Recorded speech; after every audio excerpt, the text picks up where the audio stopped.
Oke, halo semuanya. Assalamualaikum warahmatullahi wabarakatuh. Perkenalkan, nama saya Ananda Saskia. Saya dari kelompok 4 akan mempresentasikan mengenai ketahanan nasional Indonesia sebagai geostrategi Indonesia. Nah, sebelum kita masuk ke presentasinya, maaf sebelumnya jika nanti di dalam video ini saya terdapat beberapa kesalahan kata, mohon dimaafkan. Nah, selanjutnya kita akan masuk ke presentasinya. Oke, kita akan masuk ke materinya, yaitu ketahanan nasional Indonesia sebagai geostrategi Indonesia. Kita mulai dengan pengertian ketahanan nasional. Ada 3 sudut pandang terhadap konsepsi ketahanan nasional. Yang pertama itu adalah ketahanan nasional sebagai kondisi. Sudut pandang ini melihat ketahanan nasional sebagai suatu penggambaran atas keadaan yang seharusnya dipenuhi. Yang kedua, ketahanan nasional sebagai sebuah pendekatan, metode atau cara dalam menjalankan suatu kegiatan, khususnya pembangunan negara.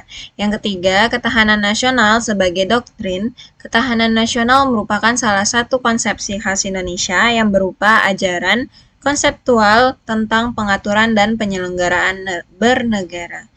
Kemudian kita akan masuk ke pengertian geostrategi. Berdasarkan alasan geostrategi atau geopolitiknya, suatu negara menyusun geostrateginya. Jadi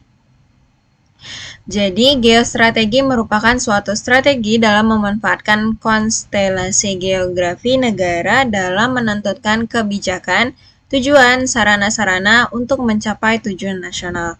Dengan kata lain, geostrategi adalah perumusan strategi nasional dengan memperhitungkan kondisi dan konstelasi geografi sebagai faktor utamanya. Di samping faktor geografi, dalam merumuskan geostrategi perlu pula memperhatikan kondisi nasional, kondisi sosial, budaya, penduduk, sumber daya alam, lingkungan, regional maupun nasional.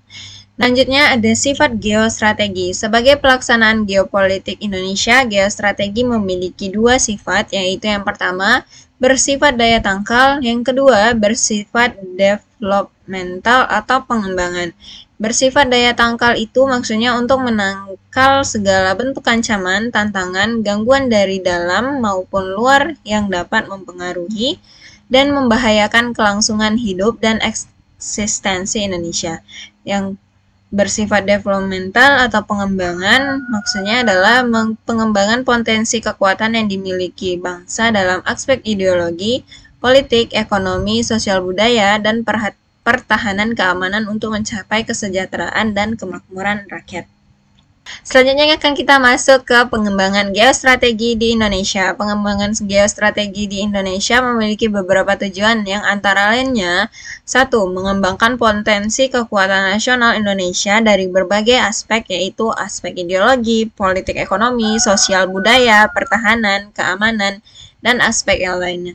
Yang kedua, mewujudkan cita-cita dan tujuan negara. Ketiga, menunjang tugas pokok pemerintahan dalam A. Menegakkan hukum dan ketertiban, B. Mewujudkan kesejahteraan dan kemakmuran rakyat, C. Menyelenggarakan pertahanan dan keamanan, D. Mewujudkan keadilan hukum dan keadilan sosial, E. Memberikan kesempatan pada rakyat untuk mengaktualisasikan diri. Implementasi geostrategi. Implementasi ketahanan nasional dalam kehidupan nasional yaitu bahwasanya ketahanan nasional serta geostrategi hendaknya diwujudkan dalam pola perilaku setiap warga negara maupun pemerintahan dalam kehidupan bermasyarakat sehingga setiap masyarakat dapat ikut berperan dalam membangun, memperkuat, mempertahankan atau memberikan perlindungan bagi bangsa dan negaranya. Adapun implementasi geostrategi yang pertama adalah ketahanan nasional aspek politik. Ketahanan politik adalah kondisi politik yang tangguh dan dinamis menghadapi ancaman dari dalam dan luar. Implementasinya meliputi yang pertama, meningkatkan kerjasama internasional untuk memantapkan persatuan bangsa dan keutuhan NKRI. Yang kedua, mengembangkan politik luar negeri yang meningkatkan persahabatan dan kerjasama antar negara. Yang ketiga, meningkatkan citra positif Indonesia melalui promosi dan diplomasi. Nah, yang kedua adalah ketahanan nasional aspek ekonomi. Ketahanan ekonomi adalah kondisi ekonomi yang dinamis dan tangguh menghadapi ancaman internal dan eksternal. Implementasinya meliputi sistem ekonomi yang mewujudkan kemakmuran dan kesejahteraan merata. Yang kedua, ekonomi kerakyatan yang menghindari liberalisme, etatisme, dan monopoli. Yang ketiga, struktur ekonomi yang seimbang antara sektor pertanian, industri, dan jasa. Yang keempat, pembangunan ekonomi yang memotivasi partisipasi aktif masyarakat.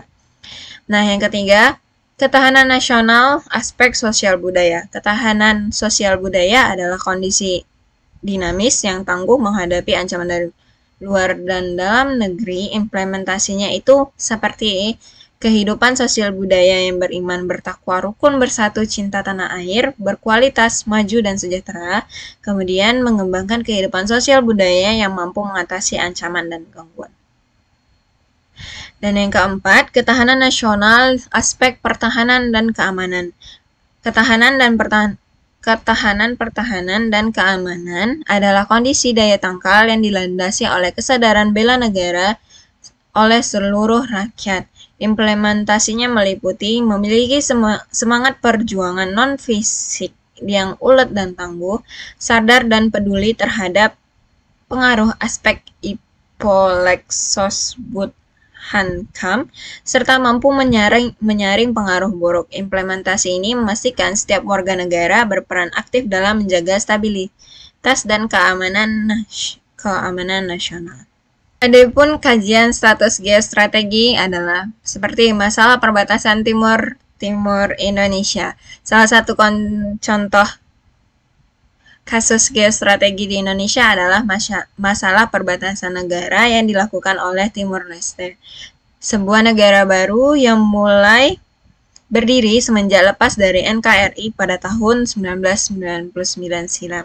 Ini merupakan sebuah kasus geostrategi di mana masyarakat Timor Leste mengklaim wilayah Indonesia yang tepatnya ada di perbatasan wilayah mereka dengan perbatasan wilayah Indonesia, yaitu perbatasan antara Timor Leste dan Kabupaten Timur Tengah Utara.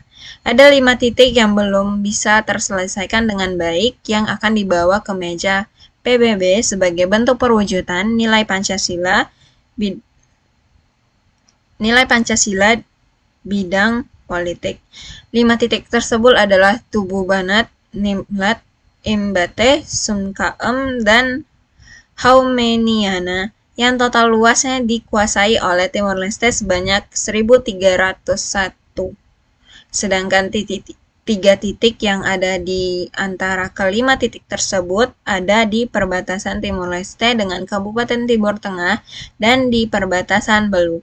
Penempatan batas laut pun menjadi imbas dari lamanya dan berlarutnya penyelesaian masalah perbatasan ini. Itulah materi mengenai ketahanan nasional Indonesia sebagai geostrategi Indonesia. Saya mohon maaf apabila ada kekurangan atau kesalahan kata selagi presentasi. Saya mohon maaf, saya akan undur diri. Wabillahi taufiq wal hidayah. Wassalamualaikum warahmatullahi wabarakatuh.